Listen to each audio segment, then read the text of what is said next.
Well, well, well. Look who decided to show up. When I heard there was going to be an audience tonight, I thought, oh, how delightful. Real people. Not just those stuffy courtiers pretending to laugh at my husband's hunting stories for the 1000th time. So let me introduce myself properly. I'm Marie Antoinette, former Queen of France, let's just say I'm between kingdoms right now. And before you start with the whole let them eat cake nonsense, can we please talk about something else? Like how being a queen is basically having the world's most expensive job with the worst possible retirement plan. You think modern life is stressful? Try being shipped off from Austria to France at 14 like some sort of diplomatic Amazon package. One day I'm in Vienna eating schnitzel. The next day I'm in Versailles being told that breathing incorrectly could start a war. Culture shock? More like culture tsunami. And don't even get me started on learning French. Do you know how confusing that language is? In German, when we want to say something, we just say it. But French? Oh no, you have to do this whole dance with your eyebrows first. I spent my first month at court thinking everyone was having constant seizures. Turns out they were just asking about the weather. The French court had more rules than a modern software license agreement. You couldn't just wake up and put on clothes. Oh no, there was a ceremony for everything. Getting dressed was a public event with more people involved than a Broadway production. I had ladies in waiting, ladies in standing, ladies in occasionally sitting, but only on Tuesdays. And the hierarchy. Sweet mother of pearls, the hierarchy. The Duchess of this couldn't hand me my chemise because she wasn't high-ranking enough. But the Duchess of that was too important to handle undergarments. So I'm standing there half naked while these women argue about sock protocol. Meanwhile, I'm thinking, back in Austria, my mother would have thrown a shoe at all of them. But let me tell you about the real challenge of being queen. The title sounds glamorous, right? Your Majesty. Your Royal Highness. Sounds fancy until you realize it's basically a really expensive form of customer service. Everyone wants something, and you're supposed to smile and pretend you care about their petty problems. Your Majesty, the Duke of Somewhere is offended because his napkin wasn't folded correctly. Your Majesty, the Countess of Nowhere thinks her room is too close to the stables. Meanwhile, I'm like, have you tried not being ridiculous? But you can't say that when you're wearing a crown. The crown is basically a reminder that your opinions are now public property.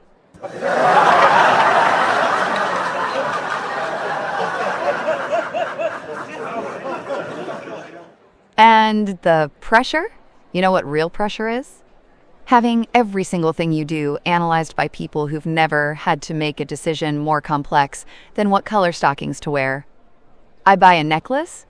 Suddenly I'm bankrupting the nation. I redecorate a room? I'm destroying French culture.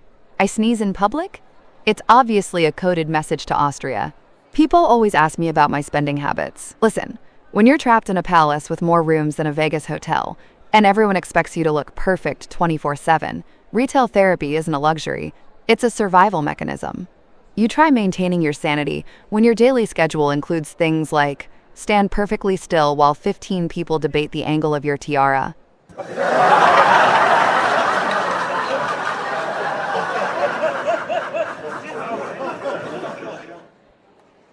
Let's talk about my husband Louis.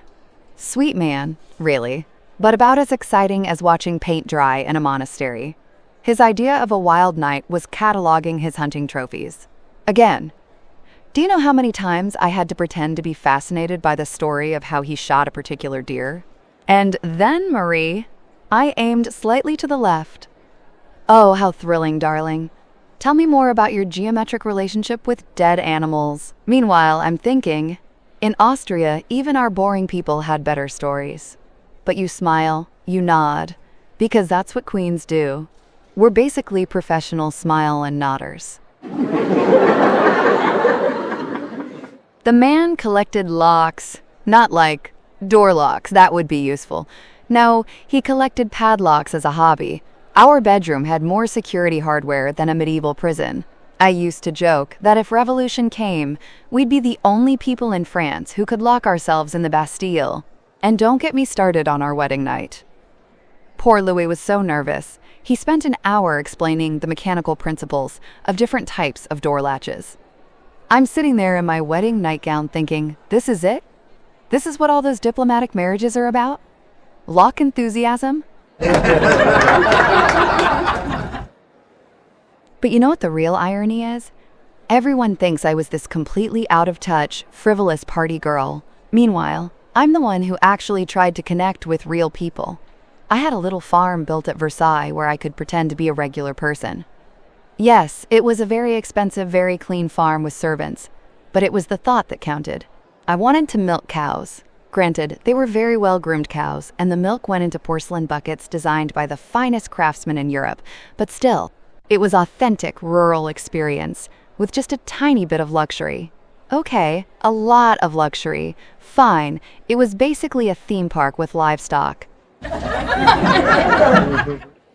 And that's when everyone started calling me fake and artificial. Excuse me. I'm trying to bridge the gap between royalty and common folk, and you're complaining about my production values?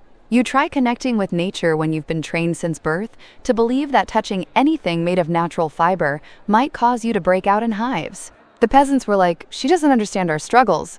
Well, of course not. My biggest struggle was choosing between 17 different types of chocolate for breakfast. But I was willing to learn. I just needed the learning experience to come with proper bathroom facilities and maybe a small orchestra for ambiance. Let's address the elephant in the room, shall we? That whole let them eat cake business. First of all, I never said that. It's like the 18th century version of fake news. Some philosopher made it up decades before I was even born, but somehow it got pinned on me. Thanks, Jean-Jacques Rousseau, for the character assassination. But let's say I did say it, hypothetically. You know what? It would have been practical advice. Have you seen the cakes at Versailles? They were architectural marvels. Each cake could feed a small village and probably had more nutritional value than whatever they were calling bread in Paris. I would have been offering them an upgrade. The real quote should have been, let them eat petit fours, because those things were amazing.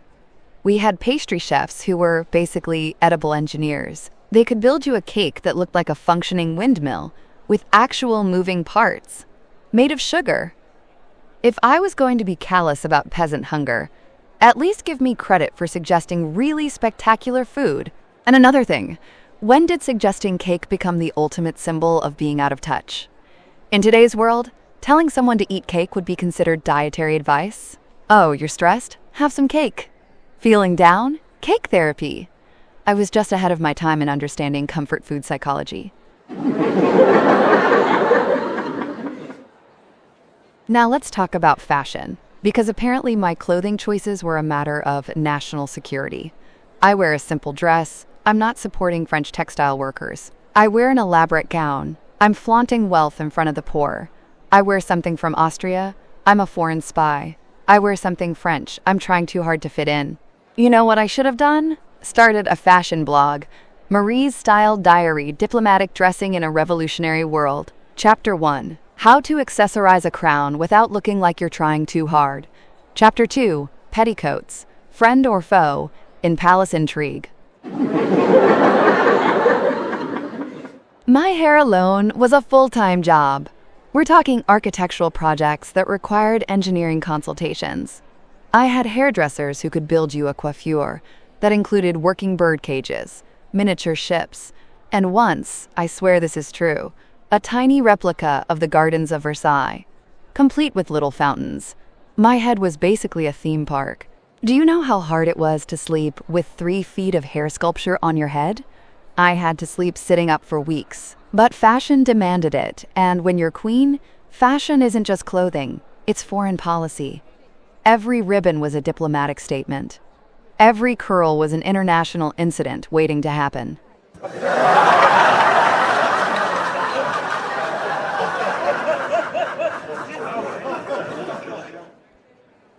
And then came the revolution. Oh boy, the revolution. You know that feeling when a party you're hosting suddenly turns into a very angry political rally? Yeah, that was basically my entire adult life from 1789 onwards. One day people are curtsying, the next day they're cursing. The thing about revolutionaries is they have terrible timing. Just when I was finally starting to figure out this whole queen business, they decide to change the rules. It's like spending years learning to play chess, and then someone flips the board and declares we're playing checkers now. And also, the pieces are on fire. And everyone's very upset about pastry. They arrested us and put us in prison. Prison! Do you know what prison food is like when you've spent your entire adult life eating meals prepared by chefs who consider salt an art form? I went from should the gold leaf on tonight's soup be applied in spirals or geometric patterns to is that supposed to be edible or is it some sort of political statement? And the trial. Oh, the trial was a masterpiece of dramatic irony. They're asking me about state finances while I'm sitting there thinking, you know, I asked about the budget once, and Louis showed me a ledger that was basically hieroglyphics with numbers. I thought it was decorative.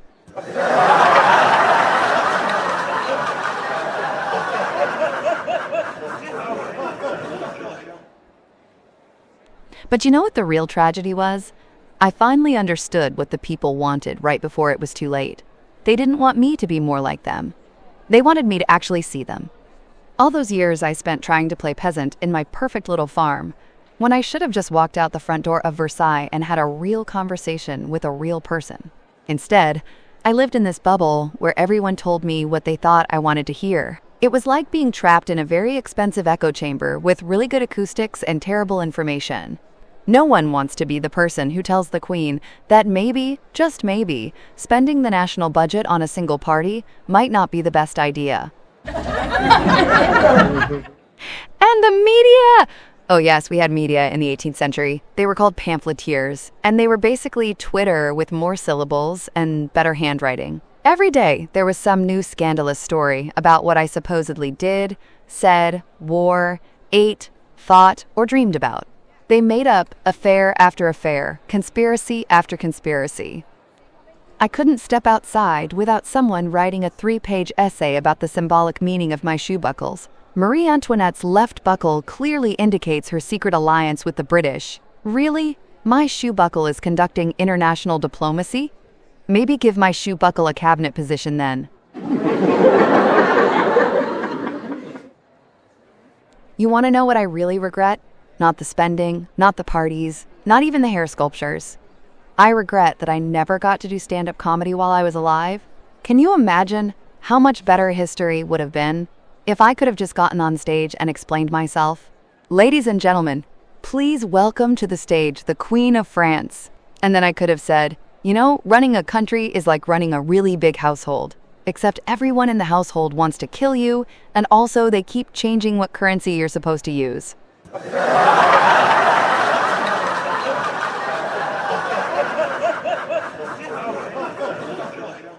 I could have done crowd work. You, sir, in the front row, what do you do for a living? I'm a baker, Your Majesty. A baker? Wonderful. How's the bread business? Terrible, Your Majesty. We have no grain. Have you tried making cake instead? And then everyone would have laughed instead of starting a revolution.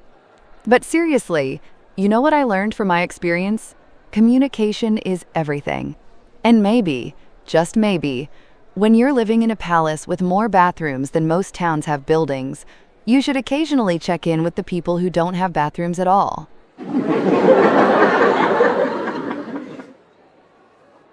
These days, I hear they name shopping malls after me. Shopping malls. The irony is exquisite. I went from being criticized for shopping too much to having my name on places designed specifically for shopping. I'm either being honored or trolled by history, and honestly, I can't tell which. And the movies! Oh, the movies they make about me. Let me get this straight. You're gonna make a movie about the most fashion-obsessed queen in European history, and you're gonna have her wear Converse sneakers? In a ballroom? Really? That's like making a movie about Shakespeare and having him write everything in text speak?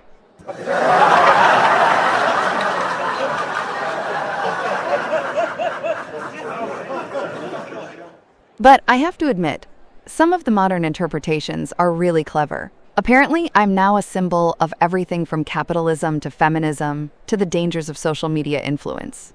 Not bad for someone whose biggest career achievement was looking fabulous while the world fell apart around her. If I were alive today, I'd definitely be an influencer. Think about it.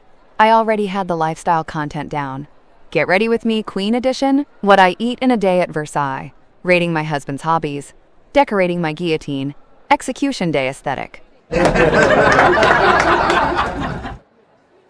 know what the funniest part is? Everyone remembers me as this symbol of excess and revolution, but nobody talks about the fact that I was actually pretty good at needlework. I could embroider like nobody's business. But does anyone ever say, "Oh, Marie Antoinette, she was really skilled with a needle"?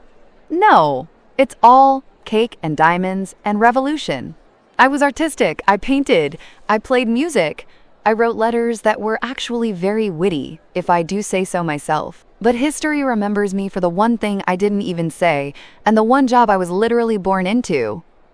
It's like being remembered forever because someone else wrote a bad Yelp review about your restaurant.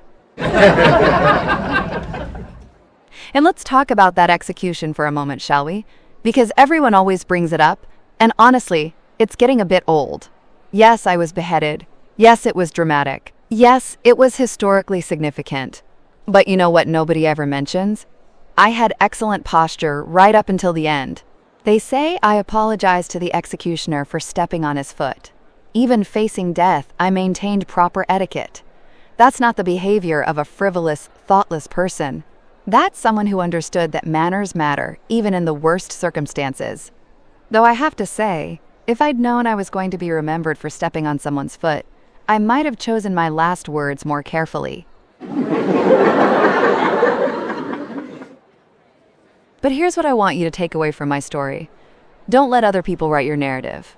I spent my whole life letting other people decide who I was supposed to be. Austria decided I should be French. France decided I should be Austrian. The revolutionaries decided I should be evil. History decided I should be frivolous.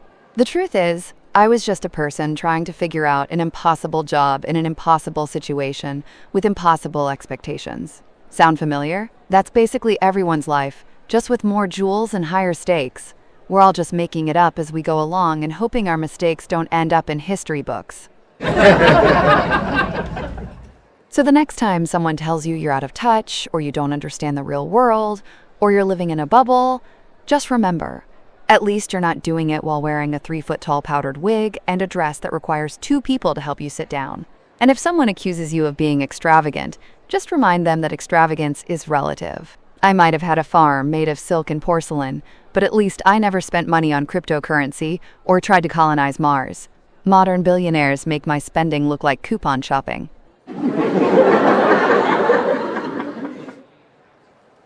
You know what I'm really proud of? I survived being 14 in a foreign country, married to a stranger, under constant public scrutiny, with the weight of international relations on my shoulders, all while wearing underwear that could double as furniture. And I did it with style, grace, and really excellent hair. And yes, I made mistakes. Big ones. But show me someone who was handed unlimited power at age 19 and didn't mess something up.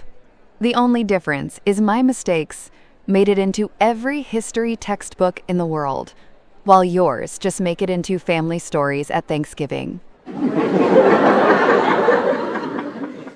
So here's to making mistakes with style.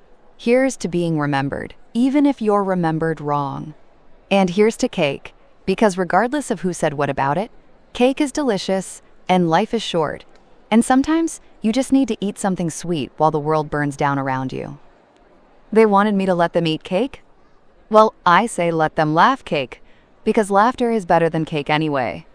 It has fewer calories, it's more nutritious for the soul, and best of all, they can't tax it. Though knowing the French government, they'd probably find a way. Thank you. You've been a wonderful audience, much better than those stuffy courtiers at Versailles. And remember, if anyone ever tries to make you feel bad about your lifestyle choices, just tell them Marie Antoinette said, it's okay to live a little.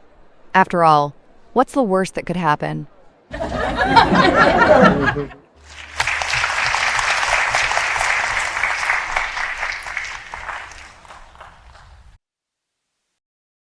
Whew, that was a blast.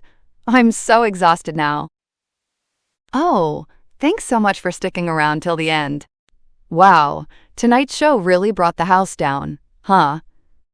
If you enjoyed it, it'd mean a lot if you could drop a little tip using the QR code at the bottom right or the link in the description.